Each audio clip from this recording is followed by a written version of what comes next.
Welcome to CPAC Now, America Uncanceled. We have a really interesting show for you today because we have no guests. Well, I mean, it's 7 days before CPAC. I mean, half of our staff is already down in Orlando. People are working 24/7 to make sure that this event is ready to go next Thursday, Friday, Saturday, and Sunday. We hope you all can be there and join us. We are running out of tickets quickly. We should put a webcam into the big conference room and just let you see how it all goes down. You might decide not to come if we did that. Oh, no, actually, they've been working everyone's working so hard, and it's coming together really the thing that's fun for fabulously. me is we have all these people calling, checking up on tickets, and I try to take as many calls as I can Right. as I'm walking back and forth. And you hear the greatest American stories out there, people that really love their country and they want to start taking it back. Right. Why should someone go to CPAC, Schlapp? The number one reason you should go to CPAC is if you need that right kind of boost in your arm. Not the one that Fauci says you need to take, but the one that'll make you feel like you can get it done, that we can take back the country, that we can be like these parents in Virginia, that we can be like that truck driver in New Jersey. We can be like these people that just stood up and said, we can do this. No more. That's right. You know, I called Dr. Fauci Count Dracula. One on a television? booster, two a booster, three a booster. It never ends with Fauci. Anyways, but you bring up the fact He of needs how... a booster. No kidding. You brought up on a tweet about what happened in San Francisco with the school board, which I actually think is a very big story. You Huge tweeted story. out, can you imagine going through your whole life knowing you were recalled from the San Francisco school board because you were too radical? Imagine in this race, if this race had been in Pennsylvania, Ohio, Wisconsin, or Arizona. That's right. Let me tell you, 3 members, progressive, radical members of the San Francisco school board, they've been ousted. They've been voted out. These parents have had enough, even in the most liberal cities. I mean, that is a huge wake-up call for all these leftists who have literally hijacked and taken over our school boards. And that's why you're seeing parents really getting involved and making a change. And it really does start at the local level. Yeah, and I think the key is that, you know, I'm not saying that these voters in San Francisco, I probably don't agree with them on anything, but when a teacher tells a parent they have no right to see what's in the library, or they have no right to call the teacher to inquire about what's going on in the classroom, that's a very scary thing, that your child is in an environment where those people don't think you should have any insight into what's happening. And that means bad things are going to happen. We all know that. When they cover up the glass and say you can't watch, a tally from an election or your kids being taught, you should get your kids out of that situation. Right, but on top of that, it's the mask mandate and the hypocrisy that we've seen with so many Hollywood celebrities during the Super Bowl with their maskless faces smiling, and then you've got all these kids in California forced to wear a mask outside, inside. On top of that, you have the fact that for a long time, many of these kids could not go to school in person. It was still virtual learning. And all these, what I would consider, lockdowns and virtual learning, they've had a huge psychological impact on these children. And so I do think that these parents have simply just had it. But I will say Hillary Clinton, who just delivered her quote unquote comeback speech today in New York, she said something interesting. When we're going to get to Hillary, Matt, I know you have a lot to say about Hillary, but she did say Republicans will do nothing for actual parents or families, nothing on child care, nothing on paid leave, nothing to help the working mom. She goes on and on and on. They will do nothing to invest in our schools. I mean, this is her line of attack, for crying out loud, which is attacking the presidents for doing nothing. Yet, let's talk about what the Democrats have done, and these liberal activists in our schools pushing critical race theory, pushing gender confusion, forcing these mask mandates, being pushed by the teachers' unions as well, to basically make sure our kids don't go back to school. And then when they go back to school, then it's about the vaccine mandate. It never ends. And it just, the parents, I think, at this point have said, we're done. We're done, and we got to fix our public schools. Yeah, I think that's exactly right. And I think that for Hillary Clinton, I just think it's amazing. I think she has a lane, I'll be honest with you. I don't think it's a crazy idea that she is dipping her toe. You think she still has a lane, Matthew? That's shocking. She's dipping her toe in the Chardonnay. Right. Because I think that, Joe Biden is clearly too old and physically and mentally incapacitated to do this job. Joe Biden isn't a real doctor, so I don't think she's really there as the kind of the puppet president. And then Kamala Harris, just her numbers are terrible. She's, Joe Biden's numbers are historically in the basement, and hers are lower.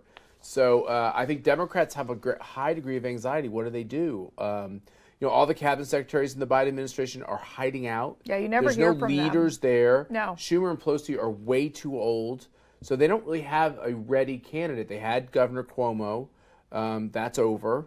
We look at the situation and you say, why shouldn't Hillary give it a shot? Yeah, good point. And then we know, of course, that Hillary campaign, they were mentioned in the Durham report as being involved in basically spying on the Trump campaign. This is something we've been talking about for a couple of days. Hillary's response to this is they're pretty much blaming, and we'll put up her tweet up on here on the screen, pretty much saying that Trump and Fox are to blame and this is a fake scandal. Matt, I mean, is Hillary Clinton going to be able to get away with this by calling it a fake scandal? No, she's not going to be able to get away with it because what's going to come after this most recent Durham report is indictments.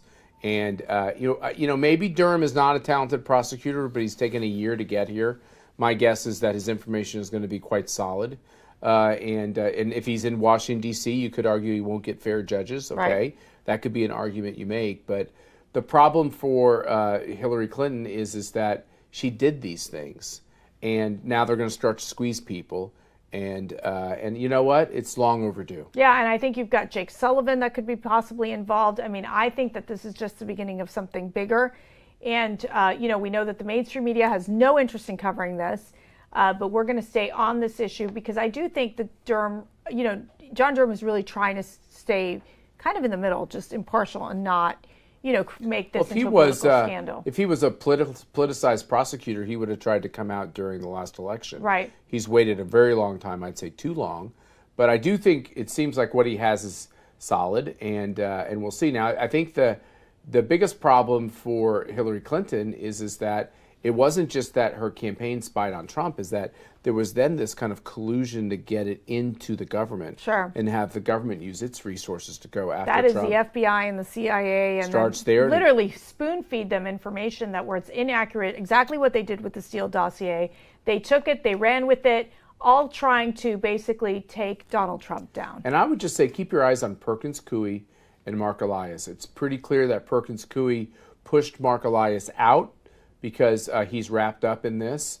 But Perkins Coie is the big law firm for everything that the George Soros crowd is trying to get done. I think politically the greatest good that could come out of this is the dismantling of that law firm. That's a great point. One last topic, I just want to get your quick reaction. Texas sues U.S. over airport mask mandate. This is obviously Attorney General Ken Paxton, one of our favorites, basically pushing forward and saying that the agency, the Centers for Disease Control and Prevention, exceeded its authority in requiring face masks in airports and the planes. This is what I love about Ken Paxton. He just takes on every single important battle right now. And it's true. It's gotten to the point that even the CDC has said that some of these masks don't even work. And yet, we've just been conditioned to having to wear a mask every time we go to the airport and on the airplane. Let's face it, Ken Paxton is the most fearless AG in a big, important state in the country. And the only reason why he has any primary opponents is not because anybody's saying he hasn't been fierce enough. It's just this whole question is, will he be federally indicted by the Biden administration? And I think they've shown themselves to be so politicized at DOJ that I happen to believe that even if Ken Paxton were to get indicted by the feds, I'm not so sure it would hurt him in the primary. Well, I think, I think we're going to keep watching this. It's going to be interesting if other states also decide to sue over this airport mask mandate, which normally we've seen some of these AGs really stand boldly on this. We also want to just play, as we're getting ready for CPAC, we want to get yourself just pumped up. We're going to play a real short clip of Glenn Beck talking about the importance of how God needs to be first in our lives. If anybody wants to know, we believe, and this is a new concept in the world, God comes first. He gives those rights that he only holds. He gives them to men, and men lend them to the government so they can protect those rights. It is not the government that is in charge. It is God that is in charge, and we work for him. Welcome back to CPAC Now, America Uncanceled. We've announced a lot of great speakers. We've announced Donald Trump Jr. We've announced the Papa John, which got a lot of response on Twitter. Yeah. Some people thought that it wasn't a real invitation. You're kidding. But it is a real invitation. We have a lot of business people, CEOs, et cetera, entrepreneurs who they've had enough of this. Yeah, it's interesting. We do have a lot of them coming, which is a bit of a shift, I have to say. But, we are about 7 days away. We're crashing here, working hard. And there's just more of these speakers who are continuously going to be announced. Remember, you can get your tickets at conservative.org. There's also the Reagan dinner, which we shifted over to Friday night, so we can accommodate some of our real big speakers. And let's listen to the Governor Ron DeSantis last year at CPAC, where he basically goes after the establishment and says, we're not going to accept these establishment ways. Let's take a listen. Florida's leading on the issues that matter to conservatives. We don't spout hollow rhetoric. We take decisive action. And what's true in Florida is true for conservatives across the nation. We cannot, we will not go back to the days of the failed Republican establishment of yesteryear. To CPAC Now, America Uncanceled. We were talking about how Papa John is coming to CPAC and how Donald Trump Jr. is coming to CPAC.